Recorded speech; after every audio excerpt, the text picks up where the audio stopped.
9 अप्रैल से TY BCom के जो एग्जाम स्टार्ट हो रहे हैं, तो उनका जो फाइनेंशियल अकाउंटिंग सब्जेक्ट है उसका थोड़ा थ्योरी रिवीजन करवा देता हूँ। उसमें मैं सारे चैप्टर्स कवर करूंगा। उसमें मैं सारे चैप्टर कवर करूंगा। अमालगमेशन, एब्सॉर्प्शन, एक्सटर्नल रिकंस्ट्रक्शन, फिर फॉरेन करेंसी से जो ट्रांजेक्शन से रिलेटेड है, liquidation of company, under writing और एलएलपी, ये सारे मैं कवर करूंगा। तो वीडियो को पूरा एंड तक देखना और बने रहना। पूरा एकदम थोड़ा पेशेंस रखना ताकि आपको अच्छे से थोड़ा पेशेंस रखना। मैं अच्छे से एग्जांपल लेके आपको एक बार पूरा चीजें रिकॉल करवा दूंगा ताकि एग्जाम में अटेम्प्ट करने में इजी हो जाए। ठीक है, तो चलो।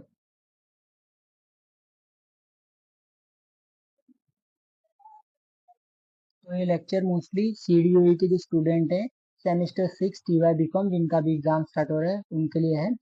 बाकी से टीवाई बीकॉम का कोई भी स्टूडेंट देख सकता है।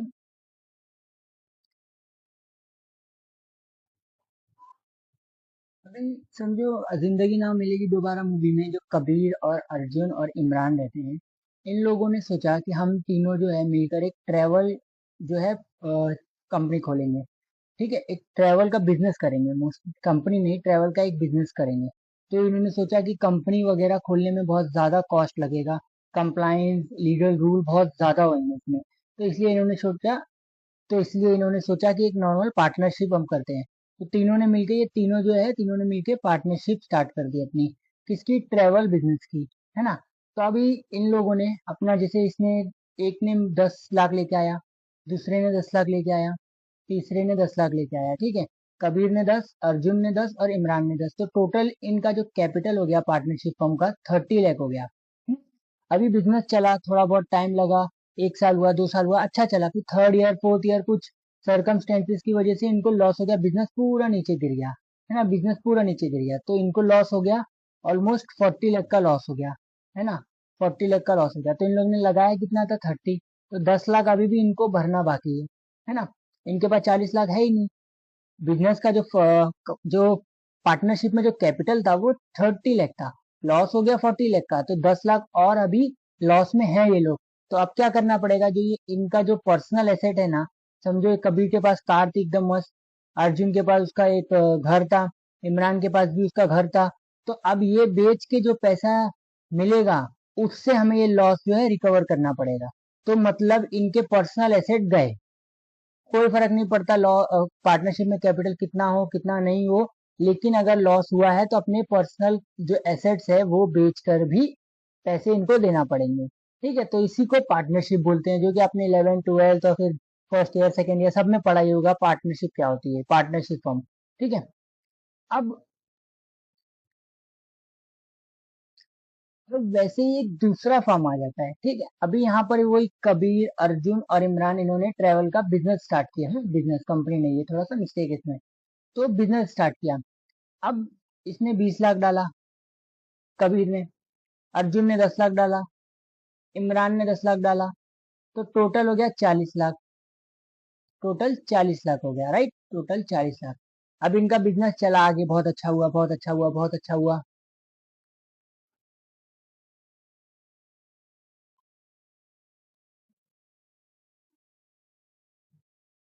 अब एक दूसरी एंटिटी आती है कि कबीर, अर्जुन और इमरान, इन्होंने अपना वही पार्टनरशिप स्टार्ट किया। पार्टनरशिप, ठीक है, वही ट्रैवल बिजनेस का, कंपनी ने बिजनेस का। तो कबीर ने लाया 5 लाख, अर्जुन ने 7 लाख और इमरान ने 3 लाख। तीनों ने मिलके जो है पार्टनरशिप में लगा दिया। लेकिन इस बार इन्होंने वो गलती नहीं करी, पार्टनरशिप फर्म नहीं खोला नॉर्मल, इन्होंने लिमिटेड लाइबिलिटी पार्टनरशिप फर्म खोला, जिसको बोलते हैं LLP, लिमिटेड लाइबिलिटी पार्टनरशिप। इसमें क्या होता है कि अगर लॉस होता है, कितना भी लॉस हो, समझो अगर टोटल इनका कैपिटल कितना बड़ा, टोटल इनका कैपिटल कितना बना? 15 लाख। 15 लाख का कैपिटल बना इनका, है ना। 15 लाख का कैपिटल बना। तो अब जो है लॉस होगा ना, तो कबीर की जेब से 5 ही जाएगा, अर्जुन की जेब से 7 जाएगा और इमरान की जेब से 3 जाएगा। जितना इन्होंने फर्म के अंदर डाला उतना ही इनका उड़ेगा। उससे ज्यादा जो कैपिटल है, उससे ज्यादा पैसा पर्सनल इनका बेच के, जैसे पर्सनल एसेट वगैरह बेच के पैसा नहीं ले सकते। लिमिटेड लाइबिलिटी, इसीलिए इसका नाम है लिमिटेड लाइबिलिटी पार्टनरशिप। ये एक टाइप की पार्टनरशिप फर्म ही होती है, लेकिन इस केस में जो लाइबिलिटी है वो लिमिटेड होती है। ठीक है, वो कितना थोड़ा बेसिक क्लियर हुआ होगा। अभी आगे बढ़ते हैं। Limited liability partnership.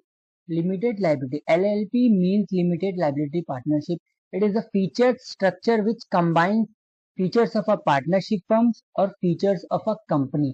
मतलब LLP एक ऐसी ऐसा बिजनेस स्ट्रक्चर है जिसमें पार्टनरशिप फर्म के फीचर्स तो है ही, कंपनी जो है उसके भी फीचर्स हैं.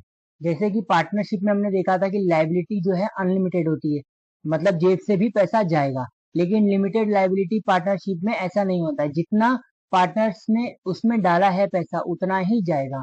तो ये क्या फीचर हुआ, सेपरेट लीगल एंटिटी का फीचर हुआ, जो हमने कंपनी में देखा था कि कंपनी अलग और ओनर्स उसके अलग, कंपनी अलग और ओनर्स उसके अलग, है ना. तो वैसे ही इसमें भी पार्टनर्स अलग और उसकी जो एलएलपी है, जो एंटिटी है, वो अलग हो गई. तो इसीलिए इसको इसमें थोड़े कंपनीज और पार्टनरशिप फर्म के मिक्स फीचर्स होते हैं. ठीक है. अब इससे क्या फायदा होता है, वही सबसे पहला मेन बहुत ज्यादा फायदा तो इससे ही हो जाता है कि लिमिटेड लाइबिलिटी है इसमें, है ना. और वैसे ही फ्लेक्सिबिलिटी पार्ट, ये थोड़ा टाइप मिस्टेक है, कंपनी यहाँ लिमिटेड लाइबिलिटी ऑफ पार्टनर्स डालना है. हम्म, वैसे ही फ्लेक्सिबिलिटी भी इसमें जो है ना, पार्टनर्स में जो है ना काफी लिमिटेशंस थे, इसमें ऐसा नहीं है. इसमें बिंदास कोई भी पार्टनर्स आ सकता है, लॉस हुआ तो वो जा भी सकता है उसका, और फिर उसका कोई लेना देना नहीं है, जितना लॉस हुआ बात खत्म, बाकी उसके घर तक नहीं आएंगे. पार्टनरशिप में ऐसा नहीं है, अगर पार्टनर्स भाग भी गया कुछ भी हुआ तो लेकिन उसका बेच के वसूल कर रहेंगे ही, वसूल करेंगे ही. अभी देखो, दो फ्रेंड है, उन्होंने बिजनेस स्टार्ट किया. नॉर्मल पार्टनरशिप में अगर जो भी लॉस हुआ तो सारे दो जो पार्टनर्स है उनको पर्सनली लायबल हो जाएंगे, वो पर्सनल प्रॉपर्टी से भी बेच के देना पड़ेगा. एलएलपी में लॉस सिर्फ उतना ही होगा जितना उन्होंने बिजनेस में डाला है, अगर 5 लाख डाला है तो 5 लाख गायब हो जाएगा, उसके ऊपर नहीं जाएगा. हम्म. अब ये पार्टनरशिप जो एलएलपी है ये आया कहाँ से. एलएलपी का कॉन्सेप्ट यूएसए से स्टार्ट हुआ 1980s में, जब बहुत सारी फर्म्स थी जो पार्टनरशिप फर्म्स लॉसेस फेस कर रही थी, तो इसीलिए वहां पर लिमिटेड लाइबिलिटी पार्टनरशिप का कॉन्सेप्ट आया.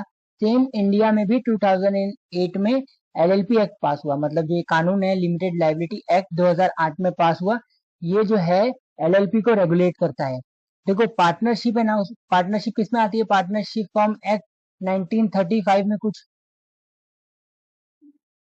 तो देखो, पार्टनरशिप के बारे में पढ़ा हुआ 11 12 में. पार्टनरशिप फॉर्म जो पार्टनरशिप इंडियन पार्टनरशिप एक्ट है 1932 लगता है ना, इंडियन पार्टनरशिप एक्ट 1932. वैसे ही एलएलपी को रेगुलेट एलएलपी एक्ट 2008 करता है. इसके अंडर ही हम बताते हैं कि एलएलपी को कैसे रजिस्टर करना है, कितने पार्टनर होना चाहिए, और इसमें जो लाइबिलिटी का क्या सीन है, और फाइलिंग वगैरह जो लीगल डॉक्यूमेंट क्या जाएंगे क्या नहीं जाएंगे, वो सारी चीजें इसमें है. देखो, पार्टनरशिप बहुत सिंपल है. पार्टनरशिप करने के लिए उसका रजिस्ट्रेशन कंपलसरी तो नहीं है. एक दो तीन पार्टनर आए, मिलके इन्होंने बिजनेस स्टार्ट कर लिया, है ना, मिलके इन्होंने बिजनेस स्टार्ट कर लिया, हो गई पार्टनरशिप. ज्यादा कोई लीगल फॉर्मेलिटी नहीं है इसमें. लेकिन एलएलपी में, एलएलपी एक्ट के अंदर काफी लीगल फॉर्मेलिटी दिया है, उसको फॉलो करना पड़ेगा, उसको कंप्लाई करना पड़ेगा. अब आते हैं फीचर्स ऑफ एलएलपी. वही लिमिटेड, सबसे बड़ा फीचर तो ये limited liability partner are liable only up to the amount contributed by them, जितना उन्होंने फर्म में डाला. वैसे ही सेपरेट लीगल एंटिटी, जो कंपनी का फीचर था बताया, LLP as a separate legal entity. LLP is a separate legal entity from its partners, मतलब पार्टनर अलग और एलएलपी अलग. ठीक है, दोनों डिफरेंट है. एलएलपी जैसे ये एलएलपी है, मान के चलो किसी ने एक एलएलपी खोला, एबीसी एलएलपी खोला, तो अब ये अपने नाम पे जो है प्रॉपर्टी बाय भी कर सकती है, सेल भी कर सकती है, कॉन्ट्रैक्ट के अंदर भी एंटर कर सकती है, और कोई केस भी कर सकती है. किसी अगर पार्टी पे इसको केस करना है तो एबीसी एलएलपी से ही केस होगा, ना कि पार्टनर जो इनके हैं उनके नाम से केस होगा, है ना. एलएलपी जो दी गई है उसको एक सेपरेट लीगल एंटिटी मिली है, उसको लीगल एक एग्जिस्टेंस दिया है, तो उसका जो है के नाम से ही काम होगा.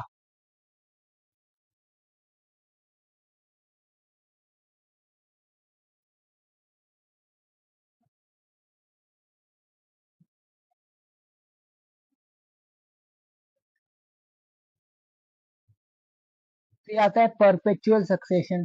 अभी मान के चलो पार्टनरशिप फर्म में क्या था, ये ए पार्टनर है, बी पार्टनर है, ये दोनों पार्टनर है, ठीक है. इनमें से ये दोनों पार्टनरशिप में आए, इन्होंने एग्रीमेंट किया एग्रीमेंट बनाया और बिजनेस को स्टार्ट कर दिया। कल को बेचारा ए टपक गया, समझो ए कि ए का समझो ए की डेथ हो गई, ठीक है। तो अब यहाँ पर जो पार्टनरशिप है उसको बंद करना पड़ सकता है, क्योंकि जो मेन पार्टनर एक है वो है ही नहीं। मेन दो पार्टनर लगते हैं, पार्टनर ही नहीं है तो क्या करे आगे। लेकिन एलएलपी का ऐसा नहीं है, एलएलपी का ऐसा नहीं है। LLP continues even if partner leaves, retire और डाई। एलएलपी में अगर पार्टनर, कोई भी पार्टनर छोड़ के चले जाता है तो दूसरा आ जाएगा, मर गया तो उसकी जगह दूसरा आ जाएगा, और रिटायर हो गया तो फिर उसकी जगह दूसरा अपॉइंट कर सकते हैं हम।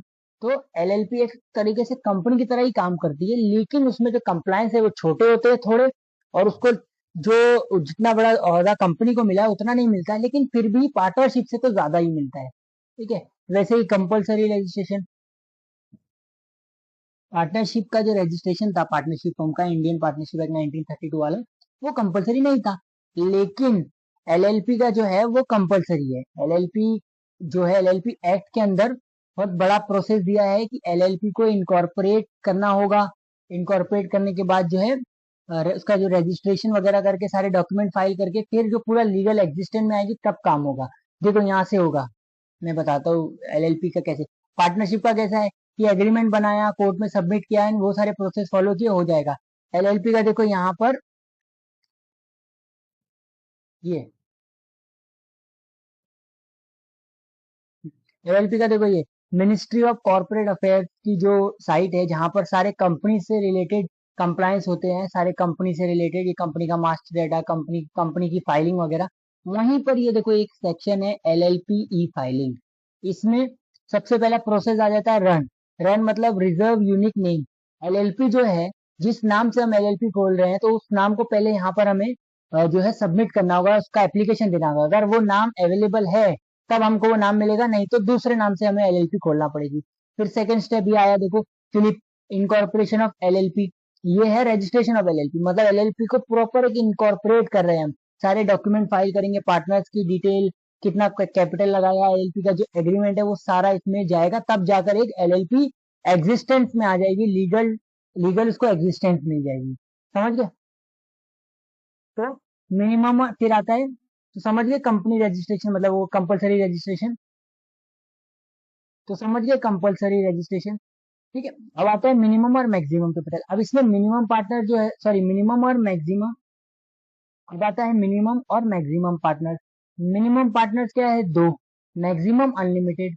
अब पार्टनरशिप में ना जो मैक्सिमम की कुछ लिमिट दी गई है, लेकिन एलएलपी में मैक्सिमम की लिमिट कुछ नहीं है, कितने भी, दो, 10, 20, 30, 50, कितने भी पार्टनर एलएलपी में हो सकते हैं, लेकिन मिनिमम दो होना चाहिए, ठीक है। और उसमें भी एक कंडीशन है कि एटलीस्ट दो पार्टनर जो है डेजिग्नेटेड पार्टनर्स होना चाहिए, और एक पार्टनर्स इंडिया का रेजिडेंट होना चाहिए। ऐसा ना हो कि जितने भी पार्टनर्स है वो सब बाहर के हों, है ना। तो सब बाहर के हों, मतलब एनआरआई वगैरह हों, इंडिया में नहीं रहते हों, तो ऐसा नहीं चलेगा। रूल्स के हिसाब से एक पार्टनर रेजिडेंट होना चाहिए इंडिया में, और दो डेजिग्नेटेड पार्टनर होना चाहिए। अब डेजिग्नेटेड पार्टनर क्या होता है वो बताऊंगा आगे।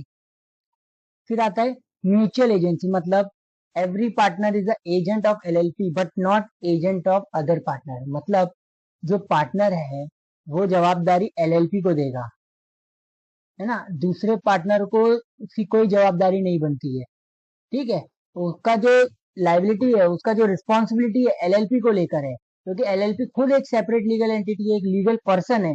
तो पार्टनर एक लीगल पर्सन से ही बात करेगा, ठीक है। अगर एक पार्टनर ने मिस्टेक कर लिया तो दूसरे पार्टनर पर्सनली लाइबल नहीं होगा। वैसे ही पार्टनरशिप में क्या था, लाइबल हो रहे थे, एक ने गलती किया, एक ने लॉस किया, एक ने फ्रॉड किया, तो दोनों जाएंगे। इसमें ऐसा नहीं है। तो इम्पोर्टेंट, सबसे इम्पोर्टेंट ये है कि एलएलपी एग्रीमेंट, एलएलपी को फॉर्म करने के लिए एक एलएलपी एग्रीमेंट बनाना पड़ता है, जिसका पूरा जो फॉर्मेट ड्राफ्ट वगैरह है, रूल्स में लिखा है कि किस तरीके से बनेगा, कौन उसको साइन करेगा और वो कहाँ पर जाएगा। तो एलएलपी एग्रीमेंट में क्या लिखा रहेगा, पार्टनर्स के राइट क्या है, उसकी ड्यूटी, प्रॉफिट शेयरिंग रेशियो, कितना प्रॉफिट बांट रहे हैं, कैपिटल कितना डाला उन्होंने, एडमिशन, जब पार्टनर कोई नया पार्टनर हम ला रहे हैं उसका क्या रूल है, रिटायर हो रहा है तो उसका क्या रूल है। सिंपली एलएलपी एक रूल बुक है, सिंपली एलएलपी एग्रीमेंट एक रूल बुक है एलएलपी का, ठीक है। ये जो एलएलपी एग्रीमेंट हम बनाते हैं, मैंने सबसे पहले अभी आपको एमसीए की वेबसाइट पे दिखाया कि पहले तो कंपनी का जो है नेम रिजर्व करेंगे, फिर उसको इनकॉर्पोरेट करेंगे। पहले जो एलएलपी का है वो नेम रिजर्व करेंगे, फिर उसको इनकॉर्पोरेट करेंगे जिसमें सारे डॉक्यूमेंटेशन फाइल होगा, ठीक है। उसके बाद जो एग्रीमेंट बनेगा, प्रॉपर एग्रीमेंट बनेगा, तो उस एग्रीमेंट को भी हम फाइल करेंगे। देखो यहाँ पे ये रहा, एलएलपी ई फाइलिंग में देखा आपने, एग्रीमेंट का जो है उससे रिलेटेड भी हमें यहाँ फाइलिंग करना पड़ेगा, ठीक है। अब आता है कॉमन सील। जैसे कंपनी में पूरा उसका एक ठप्पा था कंपनी का, वैसे ही एलएलपी का भी कॉमन सील हो सकता है कि वो एकदम लीगली उसको थोड़ा सा पावर मिल जाएगा, उसको लीगली बोलते हैं ना, रिकग्नाइज ज्यादा होगा, थोड़ा सा ट्रस्ट बढ़ जाता है एलएलपी के ऊपर, तो इसीलिए उसको भी ये वाली जो है चीज दी गई है कि वो अपना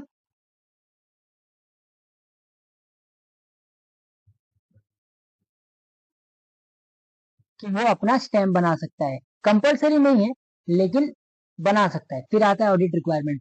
अभी पार्टनरशिप फर्म में क्या था, ऐसा कोई ऑडिट रिक्वायरमेंट नहीं था कि पार्टनर्स को ये जो डॉक्यूमेंट्स है, ये फाइलिंग अपने फाइनेंशियल स्टेटमेंट है इधर फाइल करना है, ऐसा नहीं था। लेकिन एलएलपी को एक लीगल एग्जिस्टेंस मिला है, उसको जो है उसमें लायबिलिटी लिमिटेड है, तो बहुत सारे उसको बेनिफिट मिले हैं, तो उसको ऑडिट करना भी कंपलसरी है। लेकिन कौन से एलएलपी को, जिसका कंट्रीब्यूशन, जिसका कैपिटल 25 लाख से ज्यादा हो, या तो उनका साल का टर्नओवर 40 लाख से ज्यादा हो, ठीक है। दोनों में से एक कंपनी, दोनों में से एक कंडीशन होना चाहिए। अगर 25 लाख से ज्यादा कंट्रीब्यूशन है, या तो 40 लाख से ज्यादा उसका टर्नओवर है, तो ऑडिट कंपलसरी हो जाएगा, ठीक है। ऑडिट करके सारी डिटेल्स जो है हमें, कुछ चीजें जो है हमें फाइल करना पड़ेगी। वो कहाँ पर होंगी, देखो यहाँ,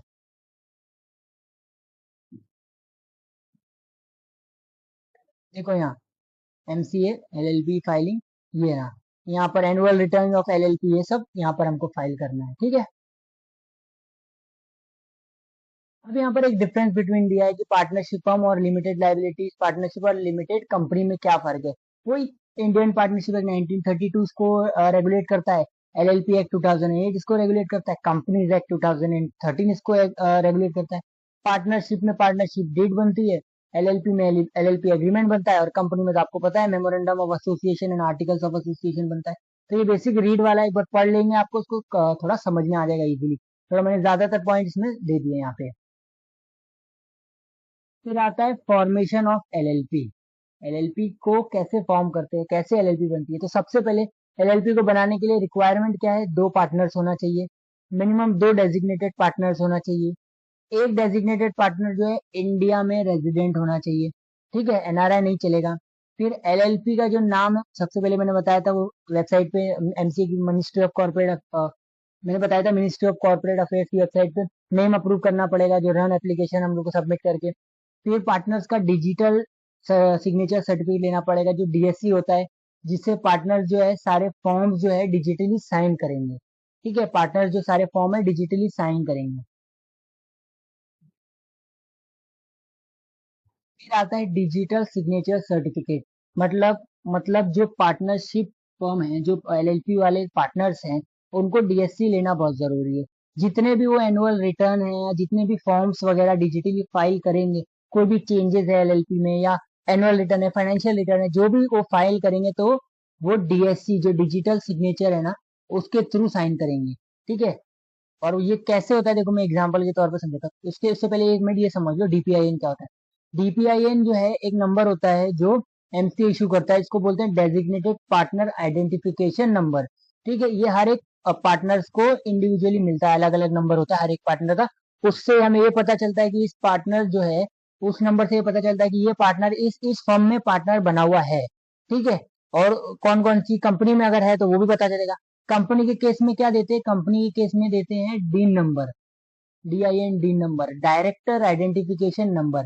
वैसे ही पार्टनर के केस में डीपीआईएन नंबर, डीपीआईएन नंबर, ठीक है, डेजिग्नेटेड पार्टनर्स आइडेंटिफिकेशन नंबर। अब ये दोनों कहाँ काम आता है, देखो मैं बताता हूँ। ये देखो, ये एलएलपी का फॉर्म है, जो हमको एमसी के थ्रू फाइल करना पड़ता है, एनुअल रिटर्न ऑफ एलएलपी। तो इसमें जो एंड में आप देखेंगे एकदम नीचे जाकर, यहाँ पर आपको दिखेगा कि to be sign digitally by designated partner. यहाँ पर वो डीएससी का काम आता है, और डीपीआईएन नंबर ये यहाँ पर मेंशन करना होता है, ठीक है, ये सारी चीजें यहाँ काम आती है। फिर एलएलपी एग्रीमेंट तो पता ही था कि इसमें सारे जो कंट्रीब्यूशन, प्रॉफिट शेयरिंग रेशियो, ये सारी चीजें जाएंगी। उसमें अपना जो है रजिस्टर्ड ऑफिस डिसाइड करना पड़ेगा उनको। फिर आरओसी से रजिस्ट्रेशन करवाना पड़ेगा, वही जो मैंने रन फिलिप इनकॉर्पोरेशन का प्रोसेस बताया वो ये। अब डेजिग्नेटेड पार्टनर क्या होता है? डेजिग्नेटेड पार्टनर मीन, मतलब डेजिग्नेटेड पार्टनर जो है ना, डेजिग्नेटेड पार्टनर क्या होता है? डेजिग्नेटेड पार्टनर को समझो, नॉर्मल जो पार्टनरशिप फर्म में मैनेजिंग पार्टनर होता था ना, कंपनी में जैसे डायरेक्टर होता है, वैसे ही जो एलएलपी है उसका डेजिग्नेटेड पार्टनर होता है, जो एलएलपी को डेली मैनेज करता है। ठीक है, एकदम कंपनी को जैसे मैनेजिंग डायरेक्टर मैनेज करता है, वैसे ही एलएलपी को डीपी मैनेज करता है। अब 10-20 पार्टनर हो सकते हैं और सब अलग अलग अपना आराम से सो रहे हैं पार्टनरशिप खोल के, ऐसा तो नहीं होगा। कुछ पार्टनर्स को मैनेज करना पड़ेगा, तो उन पार्टनर्स को डेजिग्नेटेड पार्टनर्स बोलेंगे। और उसकी एक कंडीशन थी कि उनमें से भी एक पार्टनर जो है इंडियन रेजिडेंट होना चाहिए। जब ऐसा ना हो कि दोनों डेजिग्नेटेड पार्टनर बाहर के हो। उसकी क्या ड्यूटी रहेगी? वही रिटर्न को साइन करेगा, फॉर्म फाइल करेगा, लीगल कंप्लायंस हो रहा है नहीं हो रहा है वो सब देखेगा, रिकॉर्ड मेंटेन करेगा, एनुअल रिटर्न जो इससे पहले देखा, यहाँ पर देखो, यहाँ पर उसकी साइन आएगी और यहाँ पर उसका डीपीआई नंबर आएगा डेजिग्नेटेड पार्टनर्स का। ठीक है, एक इंपॉर्टेंट पॉइंट है, एलएलपी मस्ट, वही जो मैंने बताया, एटलीस्ट 2 डेजिग्नेटेड पार्टनर्स होना चाहिए, एक इंडियन रेजिडेंट होना चाहिए। फिर एलएलपी एग्रीमेंट जो है रिटर्न एग्रीमेंट होता है पार्टनर्स के बीच का। उसमें क्या क्या होगा? वही name, capital contribution, profit sharing ratio, rights, duties, admission of new partner, retirement of partner, dispute settlement, management rules, ये सारी चीजें इसमें होंगी। फिर आता है अकाउंट्स एंड ऑडिट। वही एलएलपी अपने सारे, जैसे पार्टनरशिप फर्म में सब बहुत सारी चीजें मैंडेटरी नहीं था कि बुक्स ऑफ अकाउंट करो, या रिटर्न फाइल करना है उनको, या ऑडिट करवाना है, या डेजिग्नेटेड पार्टनर उनको डीपीआई वगैरह लेना है, ऐसा कुछ नहीं था पार्टनरशिप में। लेकिन एलएलपी में ये सारी चीजें हैं। ठीक है, उनको ये अकाउंट भी मेंटेन करना है, रिटर्न भी फाइल करना है, ऑडिट भी करवाना है, उनकी लिमिट एग्जिस्ट अगर उनकी लिमिट एग्जिट करती है। क्या लिमिट थी? वही 25 लाख कंट्रीब्यूशन होना चाहिए, या तो 40 लाख का टर्नओवर होना चाहिए। ठीक है,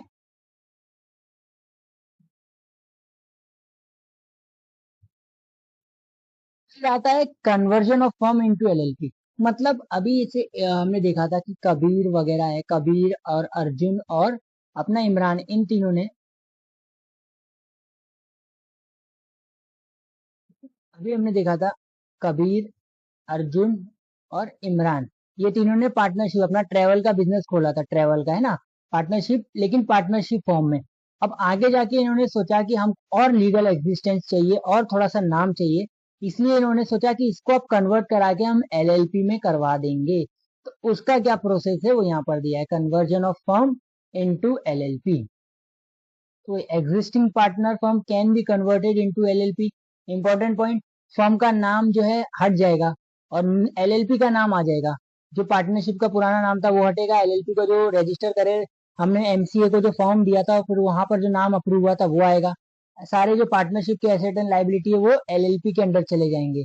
ठीक है, सही, एकदम रियल एग्जांपल ये है कि पार्टनरशिप फर्म ऑफ सीए, जो सीए या लॉयर का कोई एक फर्म उन्होंने खोला था, उसको उन्होंने एलएलपी में कन्वर्ट करवा दिया, ताकि लीगल प्रोटेक्शन उनको मिले प्रॉपरली, है ना। इम्पोर्टेंट, तो समझ में आया कन्वर्जन ऑफ फॉर्म। अभी लास्ट, ये चैप्टर खत्म ही हो गया है most. Last important one line revision, LLP act कब पास हुआ? 2008 में। एलएलपी क्या है? कंबाइन एक कंपनी और पार्टनरशिप के फीचर्स का कॉम्बिनेशन है। एलएलपी को सेपरेट लीगल एंटिटी मिली है।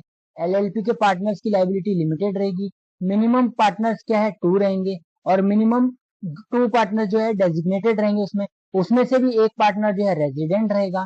एलएलपी को परपेचुअल सक्सेशन मिला है। एलएलपी एग्रीमेंट एक मेन डॉक्यूमेंट है एलएलपी का। और ऑडिट कंपलसरी है कब? जब 25 लाख कंट्रीब्यूशन हो जाएगा या 40 लाख टर्नओवर हो जाएगा। LLP can not raise public money through shares. हाँ, एलएलपी तो नहीं, पब्लिक से पैसे तो नहीं ले सकती, वो तो कंपनी है, वो भी लिमिटेड कंपनी ले सकती है। LLP is easier than company but more formal than partnership. LLP company से थोड़ा इजी कंप्लायंस है इसका, लेकिन पार्टनरशिप से बेटर है बहुत ज्यादा नाम में। ठीक है, अब आपको एलएलपी से रिलेटेड जो थियरी से एलएलपी से रिलेटेड जो चीजें रहेंगी वो थोड़ी समझ में आई होंगी। तो अगर लेक्चर अच्छा लगा है तो इसको लाइक करो, ऐसे ही और कमेंट जरूर करो ताकि थोड़ा मोटिवेशन मिले, मैं और ऐसी वीडियो बनाते रहूं। एक वीडियो जो है मैं पूरा चैप्टर का, मैं पूरा सब्जेक्ट कराने वाला हूँ, थियरी वाला पूरा। तो नेक्स्ट वीडियो का मेरा वेट करो, मैं नेक्स्ट वीडियो डालने वाला हूँ, इसको कंप्लीट करो अच्छे से। पूरी एक वीडियो में मैं सारे चैप्टर्स नहीं डाल सकता था, क्योंकि एक वीडियो में अगर सारे चैप्टर डालता तो थोड़ी लंबी वीडियो बन जाती। तो थोड़ी लंबी वीडियो बन जाती है, उसको एडिट करने में भी प्रॉब्लम होता है, और स्टूडेंट देखते भी नहीं है ज्यादा। कम ड्यूरेशन का रहेगा तो एटलीस्ट खोल के एक चैप्टर तो पढ़ेगा कोई ना कोई। इसीलिए मैं इसको अपलोड कर रहा हूँ, फिर उसके बाद जो है मैं दूसरा अपलोड कर दूंगा अलग अलग चैप्टर के हिसाब से, ठीक है। अब आपको थोड़ा बहुत समझ में आया होगा। चैनल को सब्सक्राइब करो और कमेंट करो, और मेरे जो यहाँ पर, और जो मेरे जो अब जो मेरा टेलीग्राम चैनल है उसको भी ज्वाइन करो, उसमें अपडेट रेगुलर आते रहेंगे। ये मेरी साइट है जहाँ पर सारे आपको नोट्स, प्रैक्टिस क्वेश्चन पेपर, सारी चीजें मिलते रहेंगी। ठीक है, thank you for watching. Thank you for watching. Lecture 1 में लिमिटेड लाइबिलिटी पार्टनरशिप हमने कंप्लीट किया था।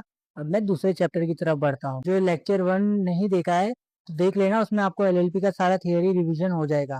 ठीक है, एग्जाम से पहले 4 दिन बाद एग्जाम है, तो अच्छे से एक बार देख लेना। मान लो मिस्टर यश है, जो ये यश एक मूवी बनाते हैं, ठीक है, एक मूवी बनाता है, एक मस्त मूवी बनाता है। यश जो है एक मस्त मूवी बनाता है, लेकिन इसने मूवी में बहुत ज्यादा पैसा लगा दिया है। पैसा बहुत ज्यादा लगा दिया, अपना पर्सनल पैसे भी लगा दिया है। अब मूवी अच्छी है, इसको लग रहा है कि मूवी तो बहुत अच्छी है, हिट भी होगी, ऊपर भी जाएगी मूवी, हिट भी होगी, अच्छी भी जाएगी। लेकिन गलती से अगर टिकट वगैरह नहीं सोल्ड हुए, टिकट नहीं बिके, तो इसका जो है दिवाला निकल जाएगा, इसको बहुत बड़ा लॉस होगा, इसको बहुत बड़ा लॉस होगा। ठीक है, तो ये क्या करता है, ये एडी के पास जाता है। ये है एडी, जो कि एडी डिस्ट्रीब्यूशन कंपनी के मालिक हैं। ठीक है, एडी डिस्ट्रीब्यूशन कंपनी का मालिक है एडी। तो इसके पास जाता है, और ये डिस्ट्रीब्यूटर बोलता है कि तुम टेंशन मत लो, अगर पब्लिक टिकट नहीं लेती है तो कुछ टिकट जो है मैं ले लूंगा। ठीक है, ये भी क्या बोलता है, अगर पब्लिक टिकट नहीं लेती है तो कुछ टिकट जो है मैं ले लूंगा। ठीक है, अब अगर इसने खरीद लिया तो प्रोड्यूसर को एक थोड़ा रिलीफ मिल गया, थोड़ी गारंटी मिल गई कि मेरा थोड़ा लॉस जो है रिकवर हो जाएगा, या तो क्या पता लॉस ही ना हो, है ना। तो इसी कॉन्सेप्ट को बोलते हैं अंडर राइटिंग। इसी कॉन्सेप्ट को बोलते हैं under writing of shares and debentures. ठीक है, थोड़ा बेसिक क्लियर हुआ, वो भी आगे बढ़ता हूँ। अंडर राइटिंग का क्या मतलब होता है, अंडर राइटिंग का मतलब होता है कि कंपनी को गारंटी देना कि कुछ शेयर हम ले लेंगे। ठीक है, जो अंडर राइटर होता है वो कंपनी को गारंटी देता है कि हम कुछ शेयर तुम्हारे ले लेंगे, अगर पब्लिक ने सब्सक्राइब नहीं किया तो। ठीक है, हम ले लेंगे।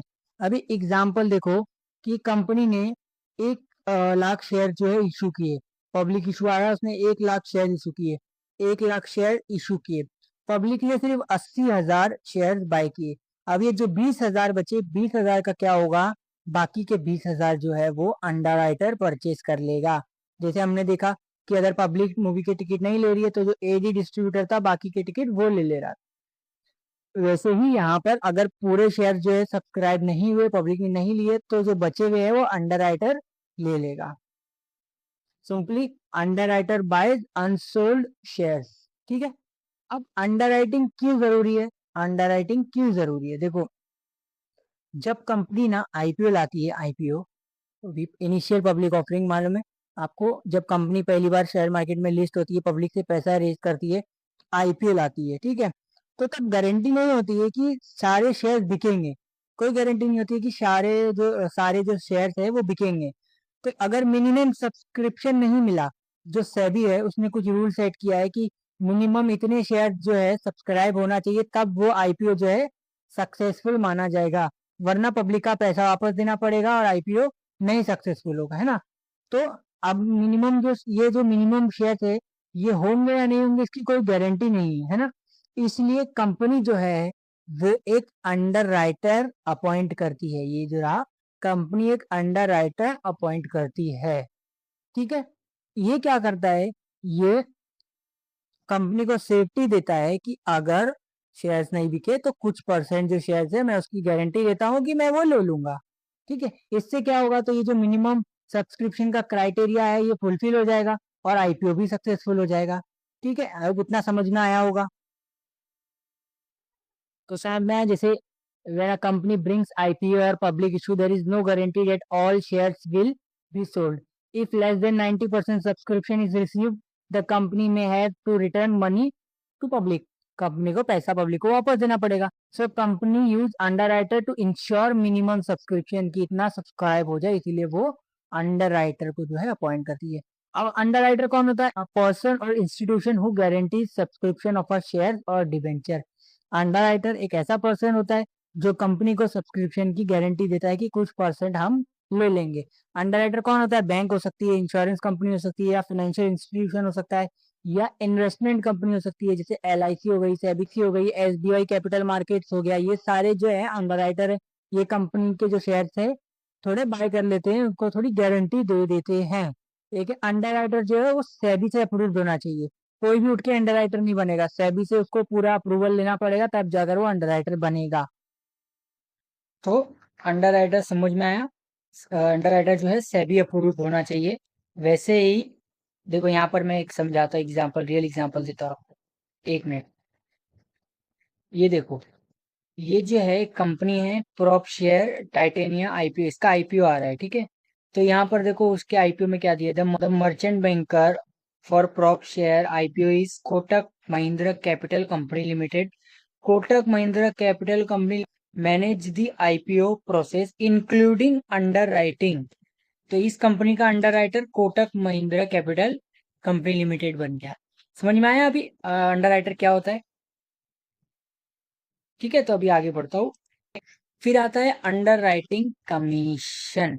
अंडर राइटिंग कमीशन, अभी अंडर राइटर जो है वो रिस्क लेता है, अच्छा खासा रिस्क लेता है भाई, कि शेयर्स में परचेज कर रहा हूँ तो फिर उसका रिस्क तो वो ले ही रहा है, तो इसीलिए वो कमीशन तो लेगा ही उस पे। तो कंपनी को वो जो रिस्क ले रहा है, गारंटी दे रहा है, उसके लिए कंपनी को जो ये अंडर राइटर है इसको कमीशन पे करना पड़ता है। ठीक है, कमीशन जो है टोटल इशू अमाउंट, जो टोटल इशू किया है शेयर्स, उस पर मिलता है। पब्लिक खरीदे या नहीं खरीदे, कमीशन जो है टोटल इशू अमाउंट पे करना पड़ेगा। ठीक है, जो कंपनी का IPO है वो फुली सब्सक्राइब हो या ना हो, कमीशन उसको पे करना पड़ेगा अपने को। Commission paid to underwriter for taking risk. Commission is paid on total issue amount even if share is fully subscribed by public. मतलब कंपनी ने 100 शेयर इशू किए थे, है ना, उसमें से 20 की गारंटी जो है अंडर राइटर ने लिया हुआ था, ठीक है। अब पब्लिक ने 100 ले लिया, रिस्क खत्म, पब्लिक ने 100 ले लिया, सारे सब्सक्राइब हो गए, तो अब ये 20 लेने की इसको जरूरत नहीं पड़ी, लेकिन कमीशन इसको देंगे। रिस्क तो उसने लिया था ना, नहीं लेती तो काम तो उसने अपना किया ही है ना, तो उसको कमीशन जरूर देंगे। अभी मैक्सिमम अंडरराइटिंग कमीशन क्या होता है? शेयर के केस में 5% इशू साइज का, मतलब इसका जैसे 100 का 5% कितना हुआ, 5 रुपया इतना। और डिबेंचर के केस में 2.5%, 2.5 रुपया। ठीक है, तो ये जो कमीशन है अंडरराइटर को पे करना पड़ेगा। लेकिन कमीशन जो है ना कंपनी के AOA में लिखा होना चाहिए। देखो कंपनी बनाते टाइम दो मेन डॉक्यूमेंट होता है, मेमोरेंडम ऑफ एसोसिएशन और आर्टिकल्स ऑफ एसोसिएशन। तो जो कंपनी का आर्टिकल्स ऑफ एसोसिएशन है उसमें ये चीज मेंशन होना चाहिए कि अगर फ्यूचर में हम अंडर राइटर अपॉइंट करेंगे IPO के टाइम तो उसको कमीशन दे सकते हैं, ऐसा उसमें मेंशन होना चाहिए। ठीक है, उसके खिलाफ काम नहीं कर सकते। फिर प्रोस्पेक्टस है, जो प्रोस्पेक्टस में भी अंडर राइटर का चीजें जारी डिटेल जो है मेंशन होनी चाहिए। जैसे मैंने उधर बताया कोटक महिंद्रा, तो वैसे ही वो प्रोस्पेक्टस जो कंपनी इशू करेगी उसके अंदर की सारी चीजें होनी चाहिए। ठीक है, तो प्रोस्पेक्टस में उस जो अंडर राइटर है उसकी डिटेल होना चाहिए। फिर कॉन्ट्रैक्ट की कॉपी जो है रजिस्ट्रार को भी देना चाहिए। जो अंडर राइटर और कंपनी के बीच में कॉन्ट्रैक्ट हुआ है वो रजिस्ट्रार के पास जाना चाहिए कि ये टर्म्स हमारी जो है उस पर एग्री करके हमने कॉन्ट्रैक्ट बनाया है, अंडर राइटर इसी टर्म्स पे एग्री हुआ है, कंपनी ये कमीशन उसको देगी। ठीक है, कमीशन जो है कैश या शेयर्स या डिबेंचर्स में पे कर सकते हैं, तीनों में से किसी भी चीज में, और बाकी जो परसेंटेज है वो यहाँ पर है ही। फिर एक सिंपल छोटा सा मीनिंग आता है कि अंडर राइटर, सब अंडर राइटर एंड ब्रोकर्स। ठीक है, तो अंडर राइटर क्या होता है? पर्सन हु गारंटी सब्सक्रिप्शन, जो बोलता है कि अगर पब्लिक ने शेयर्स पूरे नहीं लिए तो उसमें से थोड़ी की गारंटी मैं लेता हूँ, मैं ले लूंगा। ठीक है, सब अंडर राइटर मतलब, सब अंडर राइटर मतलब जो ये अंडर राइटर है, जैसे ये कोटक था यहाँ पर, है ना, कोटक था, इसने गारंटी लिया कि 20% का मैं रिस्क ले लूंगा। 20% जो है अगर नहीं इश्यू होते हैं तो उसका जो 20% है, जितने शेयर बचे हैं उसका 20% मैं ले लूंगा। अभी यही अंडर राइटर को सपोर्ट करने के लिए एक सब अंडर राइटर होता है, वो बोलता है कि ये 20% में से मैं भी थोड़ा ले लूंगा। ठीक है, तो ये सब अंडर राइटर जो है person appointed by underwriter to share risk. ठीक है, broker who help share, broker help sell shares but gives no guarantee. इसका कोई लेना देना नहीं इससे, बस शेयर को से सेल करना बेचना ये सारे रिलेटेड इसका काम है, वैसा कोई इसका अंडर राइटिंग का काम है नहीं। तो सिंपली देखना, अंडर राइटर जो रिस्क लेता है, ब्रोकर रिस्क नहीं लेता है, सब अंडर राइटर जो अंडर राइटर के अंडर काम करता है। ठीक है, अभी आते हैं टाइप्स ऑफ अंडर राइटिंग। कितने टाइप की अंडर राइटिंग होती है? सबसे पहले, जब पूरा इशू जो है अंडर रिटर्न होता है। ठीक है, पूरा इशू अंडर रिटर्न होता है, मतलब कि कोई कंपनी है 50,000 के जो है शेयर इशू कर रही है मार्केट में, 50,000 के। तो अंडर राइटर क्या बोलता है, अगर पब्लिक ने नहीं लिए तो ये पूरे तक का मैं ले लूंगा।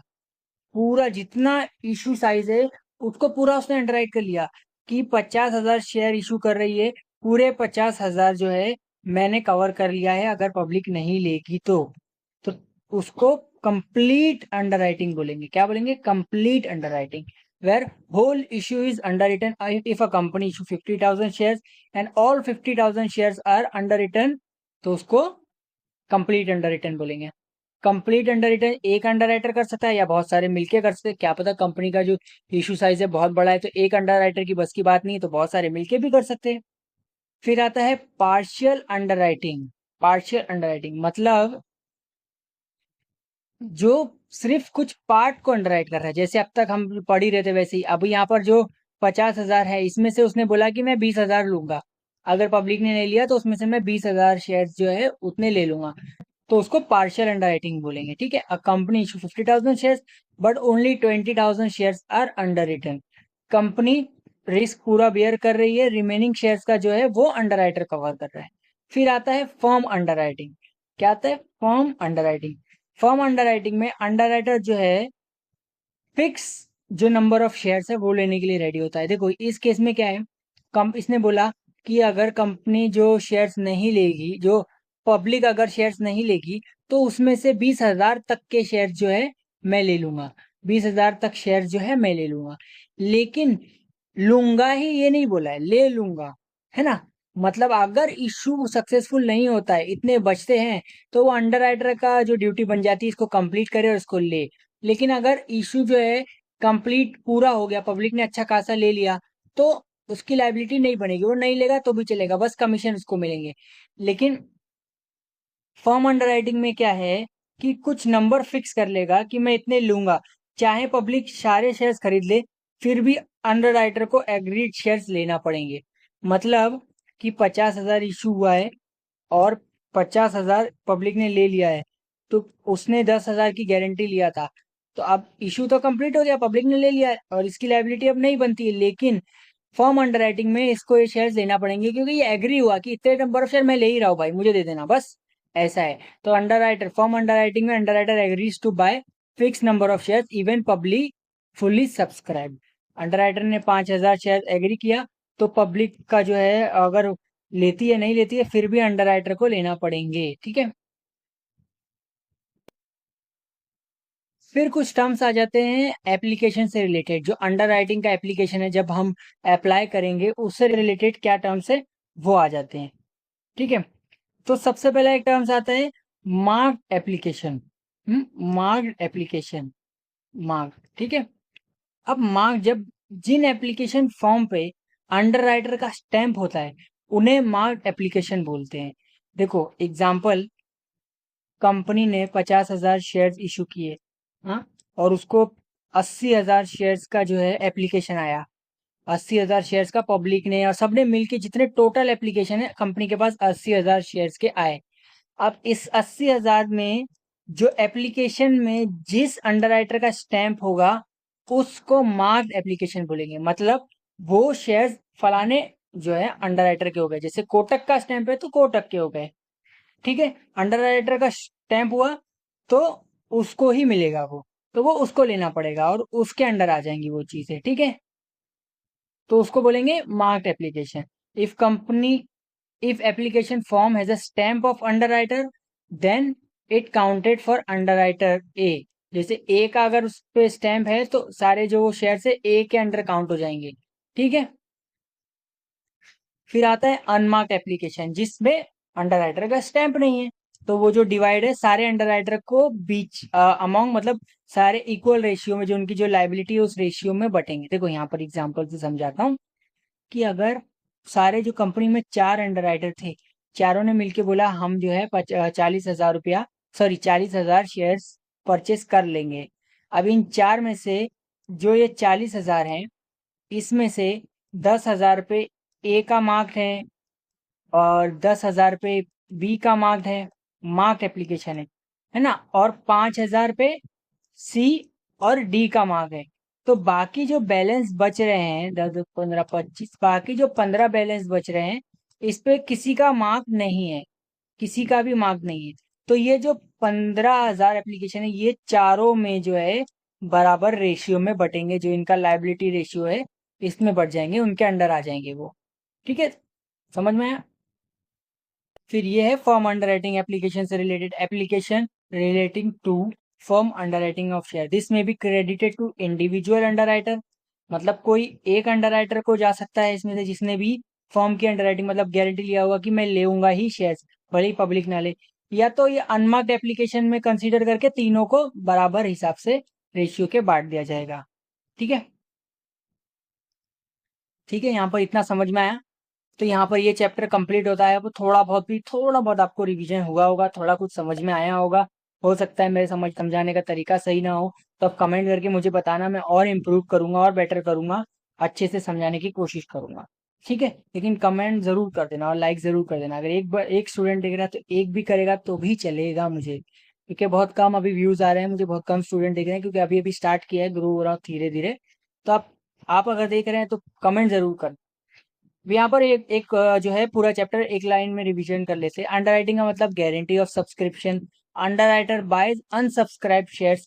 शेयर्स का कमीशन कितना है? 5%। डिबेंचर्स का 2.5%। अंडरराइटर है जो वो सेबी अप्रूव्ड होना चाहिए। मार्क एप्लीकेशन है उस पर स्टैम्प होता है, अनमार्क पे स्टैम्प नहीं होता है। और फर्म अंडरराइटिंग फिक्स परचेस करता है कि इतने शेयर्स मैं लूंगा ही। ब्रोकर जो है वो गारंटी नहीं देता है, जो उसका सिर्फ बाय और सेल का काम रहता है।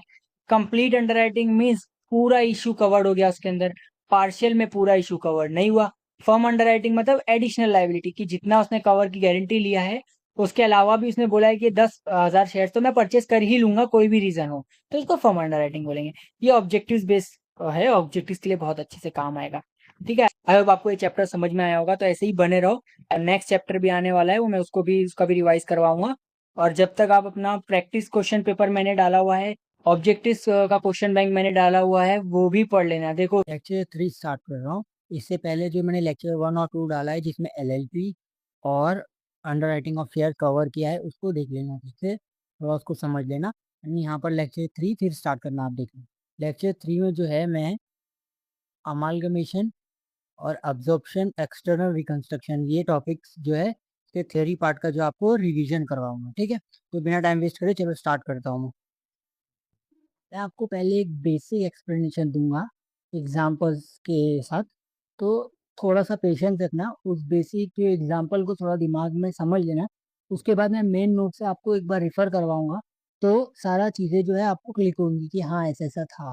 तो बस थोड़ा पेशेंस रखना। तो एक सिंपल एग्जांपल आपको मैं पहले देता हूँ। कुछ हमजा और रहमान नाम के जो दो दोस्त होते हैं, ठीक है, हमजा और रहमान नाम के दो दोस्त होते हैं। हमजा जो है उसकी टेक्सटाइल मैन्युफैक्चरिंग की कंपनी है, वो कपड़े वगैरह जो है मैन्युफैक्चर करता है। रहमान जो है उसके शोरूम है, फैशन शोरूम, जहाँ पर वो कपड़े वगैरह बेचता है डायरेक्ट, ठीक है। अब ये दोनों दोस्त ने क्या सोचा कि तेरे पास जो है प्रोडक्शन है, तू डायरेक्ट प्रोड्यूस करता है, मेरे पास जो है कस्टमर है ना, तेरे पास प्रोडक्शन है मेरे पास कस्टमर है, तो दोनों सोचते हैं कि अगर हम साथ हो जाएं तो इसको बना बनाया प्रोडक्ट मिल जाएगा और इसको बने बनाए कस्टमर मिल जाएंगे, है ना। तो इससे क्या फायदा होगा, दोनों का कॉस्ट कम होगा और प्रॉफिट बढ़ेगा, है ना। तो इन लोगों ने क्या किया, अपना जो पुराना जो है हमजा लिमिटेड इसको बंद कर दिया, इसने रहमान लिमिटेड बंद कर दिया, और दोनों ने मिलकर एक न्यू कंपनी खोली, रेहा लिमिटेड। ठीक है। इससे क्या हुआ, अब ये रेहा लिमिटेड जो है डायरेक्ट कपड़े बनाएगी और बेचेगी भी, इनके पास कस्टमर ऑलरेडी हैं और प्रोडक्शन तो ऑलरेडी था ही। तो इस चीज को बोलेंगे अमालगमेशन। ठीक है। इस चीज को बोलेंगे अमालगमेशन। जब कोई दो कंपनी मिलकर तीसरी कंपनी बनाती है तो उसको अमालगमेशन बोलते हैं। अब आपको अमालगमेशन समझा होगा। अब आगे बढ़ता हूँ। तो अमालगमेशन समझ में आया होगा। एंड जो कंपनी की बात किए थे हमने, हमजा टेक्सटाइल लिमिटेड और रहमान अपैरल लिमिटेड। ठीक है। अब जो ये हमजा है इसके पास टेक्सटाइल मैन्युफैक्चरिंग की पूरी फैक्ट्री होगी, है ना, और मार्केट का प्रेजेंस होगा, मतलब बहुत सारे इसके पास होलसेलर वगैरह होंगे, है ना, और बहुत सारी जो भी लाइबिलिटी असेट होंगे इसके पास अपने खुद के नाम के जो भी रहेंगे। वैसे ही जो रहमान है उसके पास भी शोरूम्स होंगे मल्टीपल, और उसका ब्रांड नेम स्ट्रांग हो सकता है और कस्टमर्स होंगे इसके पास, तो इसके भी अपने एक एसेट्स और लायबिलिटी होगी। तो जब ये दोनों मिलकर रेहा लिमिटेड बनेंगे तो ये सारे जो है रेहा लिमिटेड में ट्रांसफर हो जाएंगे। ठीक है, ये सारे जो है रेहा लिमिटेड में ट्रांसफर हो जाएंगे। अब ये कंपनी है, इसके अपने खुद के शेयर होल्डर होंगे जिन्होंने इसमें इन्वेस्ट किया होगा। वैसे ही रेहा रहमान की कंपनी है, इसमें भी बहुत सारे कस्टमर होंगे, सॉरी बहुत सारे शेयर होल्डर होंगे जिन्होंने इन्वेस्ट किया होगा। तो अब इन दोनों को जो है इसके शेयर्स नहीं बल्कि इसके शेयर इशू किए जाएंगे रेहा लिमिटेड के। तो इनको, ये शेयर होल्डर्स को अब रेहा लिमिटेड के शेयर्स इशू किए जाएंगे। उनकी जो होल्डिंग, जितना उन्होंने परसेंटेज अपने कंपनी में, इस कंपनी में होल्ड किया था उसके अकॉर्डिंग कैलकुलेशन होगी और इनको वो मिल जाएगा। बिजनेस जो है वो कंटिन्यू चलेगा, जैसा पहले था वैसे ही चलेगा, बस कंपनियां ये बंद हो गई दोनों और ये न्यू कंपनी खुल गई। ठीक है। फैक्ट्री वैसे ही कपड़े बनेंगे, शोरूम तक पहुंचेंगे, ऐसे दोनों के मिलकर और बड़े हो जाएंगे और लाइबिलिटी भी दोनों की मिल जाएगी, फ्यूचर और स्ट्रांग हो जाएगा उनका। तो ये जो टाइप का अमालगमेशन है इसको मर्जर टाइप अमालगमेशन बोलते हैं।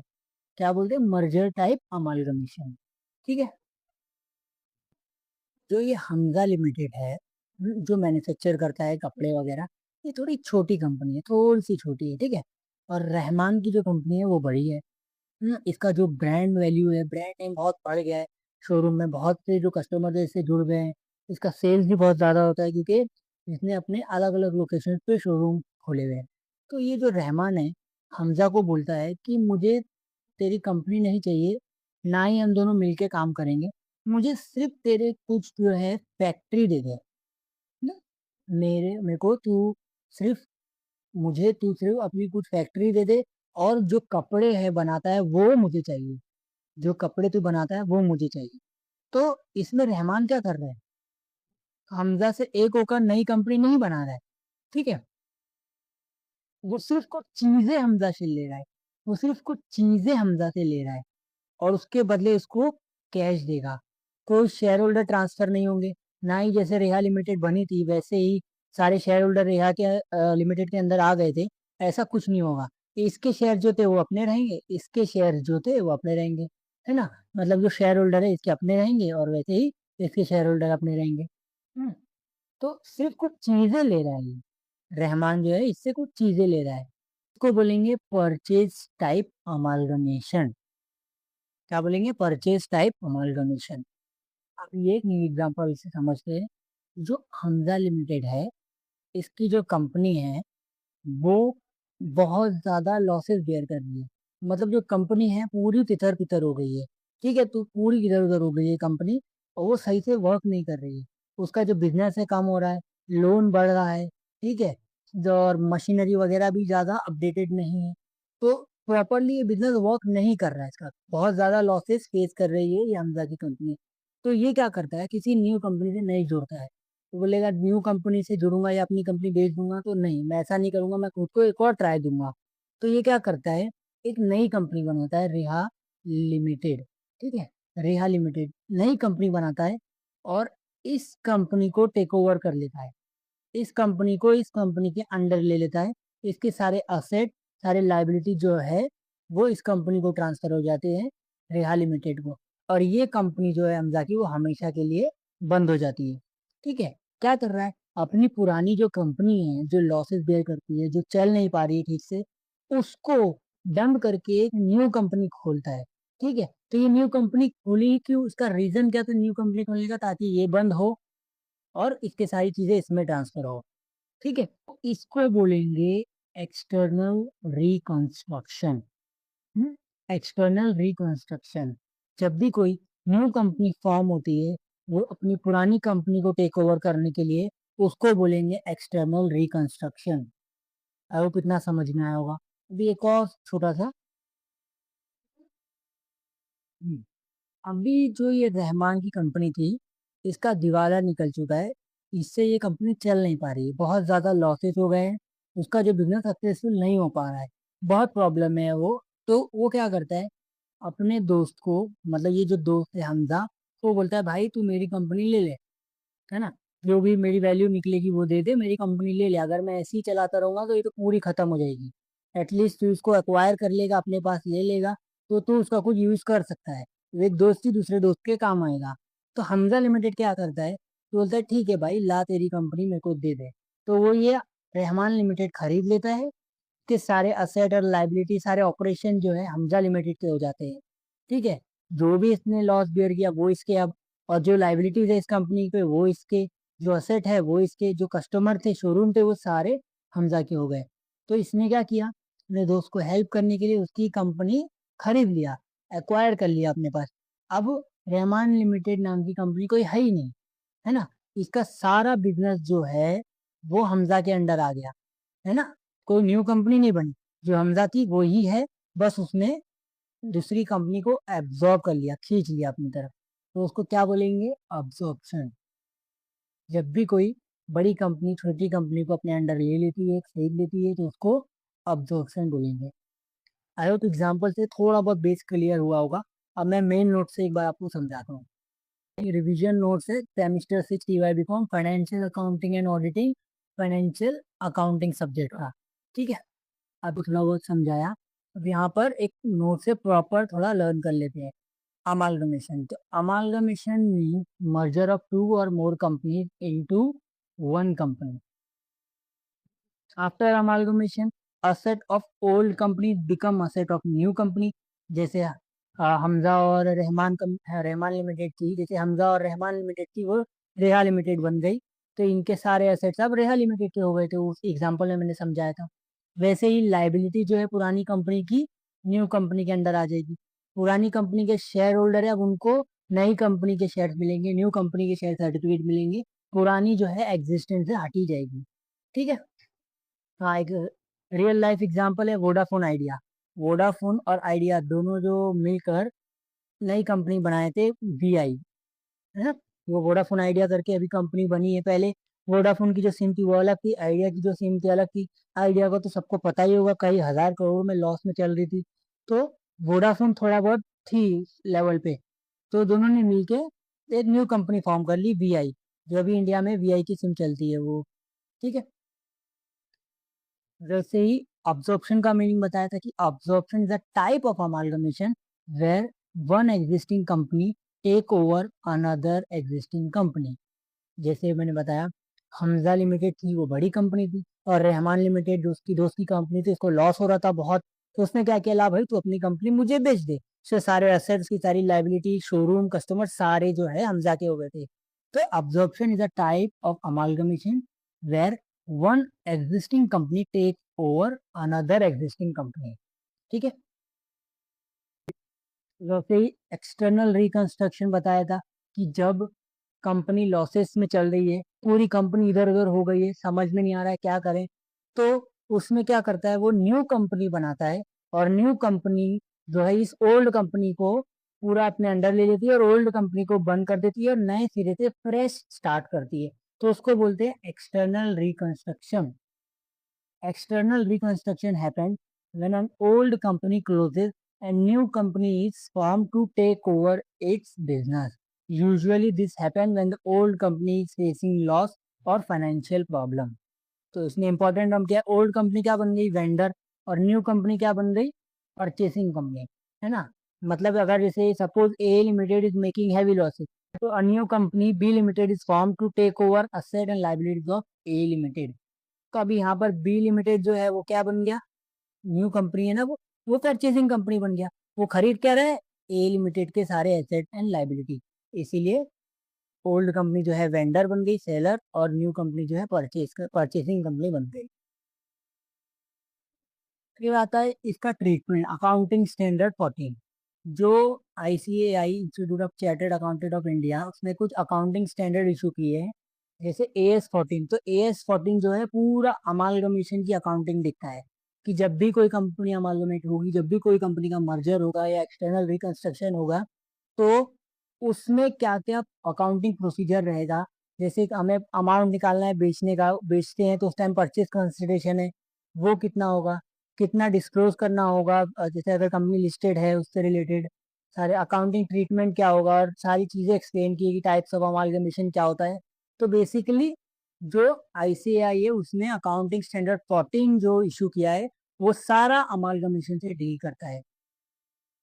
कुछ एग्जाम पॉइंट ऑफ व्यू से इंपॉर्टेंट टर्म्स समझ लेते हैं।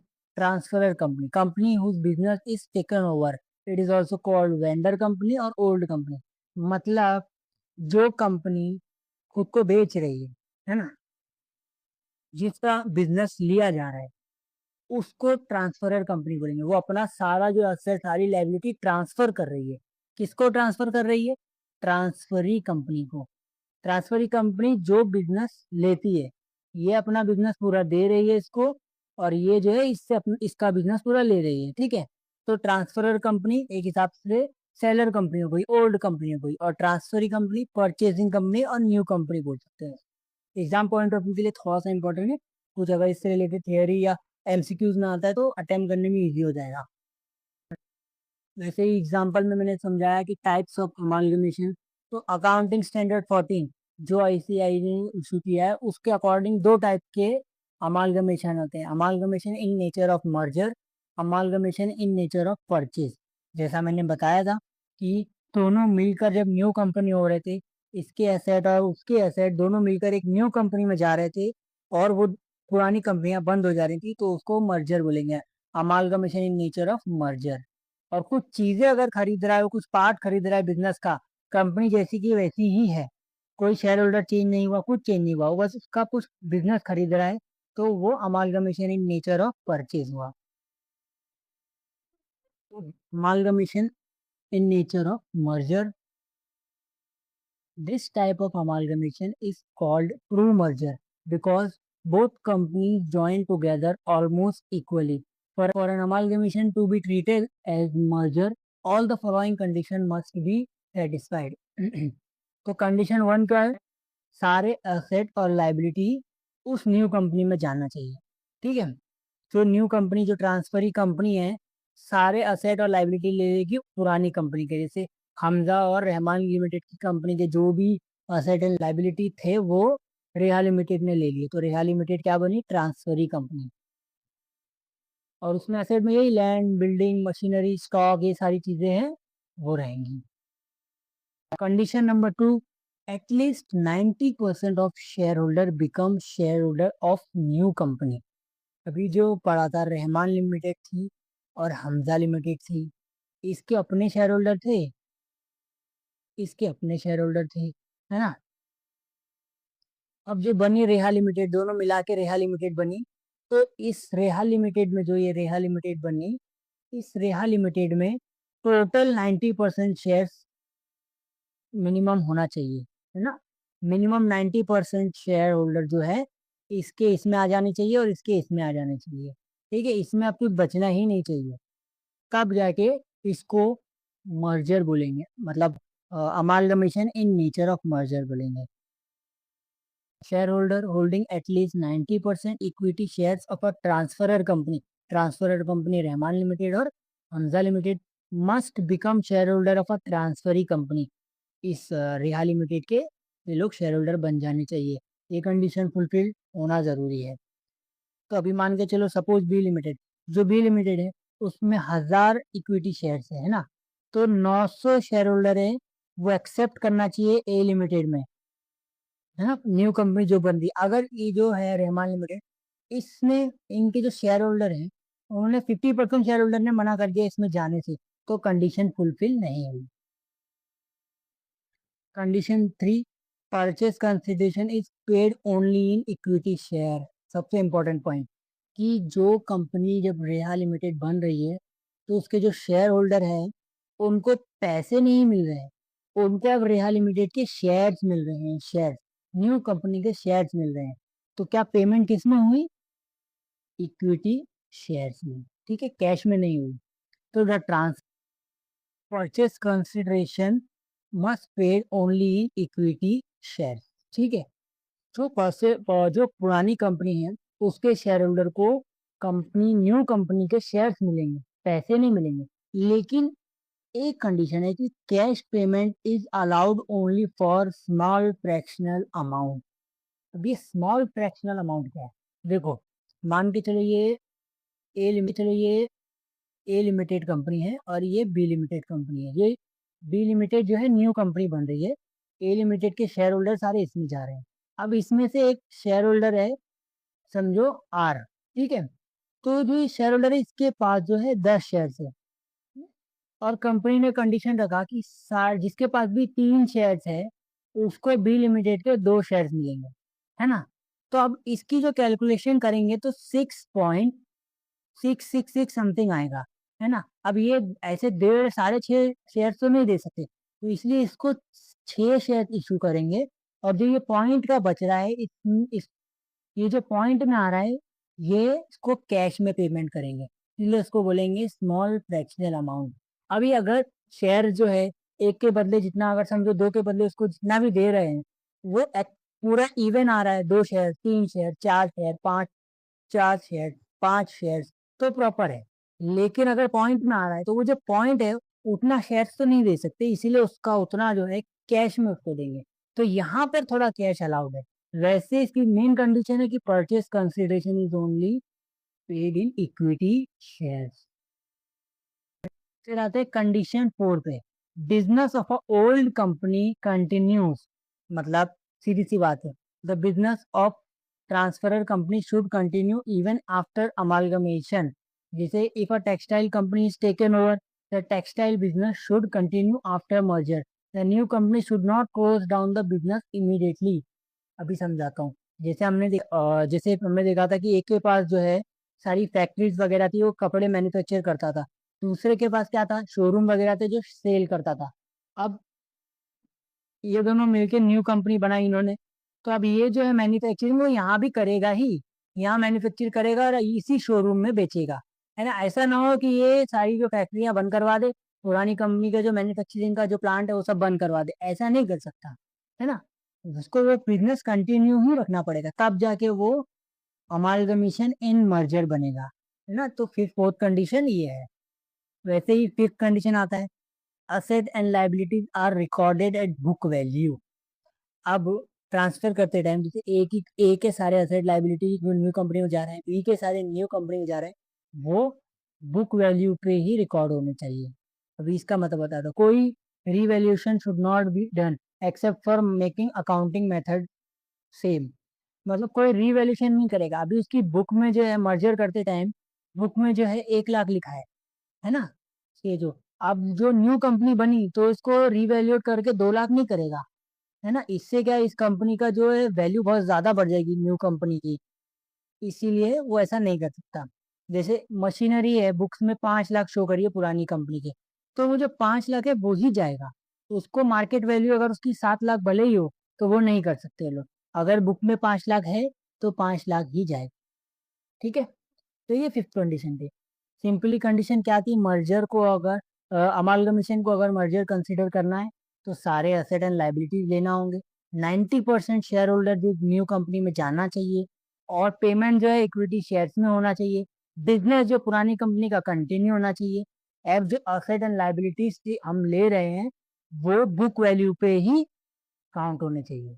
अगर सारी 5 कंडीशन फुलफिल हो चुकी है तो उसे amalgamation in nature of merger बोलेंगे, ठीक है। आई होप इतना समझ में आया होगा। दूसरे एग्जांपल में बताया था, एक जो था amalgamation in nature of merger, दूसरा amalgamation in nature of purchase. तो इन नेचर ऑफ परचेज में क्या होता है, जो अमालगमेशन मर्जर वाला था उसमें कुछ 5 कंडीशन थी। अगर उनमें से एक भी कंडीशन फुलफिल नहीं हुई तो वो परचेज वाला अमालगमेशन बन जाता है। ठीक है, एग्जाम्पल, सिर्फ हमने बोला था कुछ एसेट्स ले रहे, फैक्ट्री ले रहे थे, शोरूम ले रहे थे, और जो मैन्युफैक्चरिंग का यूनिट था, मशीनरी, सिर्फ वो ले रहा था, वो पूरी कंपनी नहीं ले रहा था, सिर्फ कुछ पार्ट ले रहा था उसका।